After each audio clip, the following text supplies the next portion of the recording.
ГСП онлайн. Городские новости сейчас. Четверг, 10:00 ГДК. Известный в Ухте творческий коллектив «Метаморфозы» представляет танцевальный спектакль «Дюймовочка». Для ансамбля это первый проект такого рода. Ранее тематические номера, конечно, были, но целый спектакль впервые.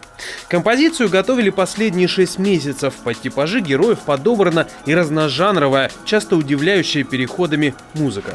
То есть, что я хочу сказать вот конкретным танцам, скажем, жуки, вот какие они, да, у них, типа дискотека, стиляги, да, вот, и я поэтому взяла джаз. Вот интересно было просто попробовать. Эльфы, они нежные, они летают, у них вот такая музыка. Крот, он такой вот уволень, и я взяла Шостаковича, мне показалось, что это, подходит здорово. В масштабной постановке участвуют все 3 группы ансамбля, в общей сложности 76 человек. Сюжет спектакля дублирует события одноименной сказки, но здесь нет никаких слов. Все перипетии маленькой девочки передаются языком танца. Не всегда это просто, тем более, что некоторые исполнители-танцоры еще только набираются опыта и тоже волнуются. Тяжело, потому что там движения такие сложные, разные. Много. Одна на сцене, это очень страшно. Как рассказывает руководитель «Метаморфоз», последние приготовления к премьере затянулись до последнего дня. Например, сценические костюмы. Они все были пошиты к спектаклю, но доводились до кондиции буквально накануне первого спектакля в 10 утра. Впрочем, отнюдь не организационные проблемы главное, ведь процесс работы над постановкой увлек всех. Этот спектакль – это, по сути, синтез меня и детей.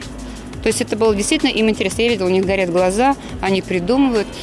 А в чем сложность вот этого спектакля? Он вроде как детский, но музыка тут совершенно не детская. И поэтому я боялась, что детям будет сложно. Но они у меня такие. Мы воспитываем детей с 5 лет в музыкальном таком отношении. Ритмика у нас это одно из главных. То есть, чтобы дети слышали, слушали музыку.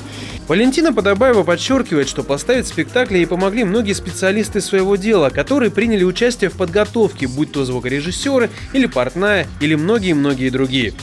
Первыми результаты трудов увидели воспитанники детских садов. Именно их пригласили в зрительный зал на премьеру 30 марта. Впрочем, «Дюймовочка» в изложении «Метаморфоз» будет идти вплоть до воскресенья. Еще можно успеть. Кстати, в последних спектаклях 2 апреля Валентина Подобаева обещает розыгрыш-сюрприз. Что это будет? Приходите, посмотрите сами. Билеты в кассе ГДК.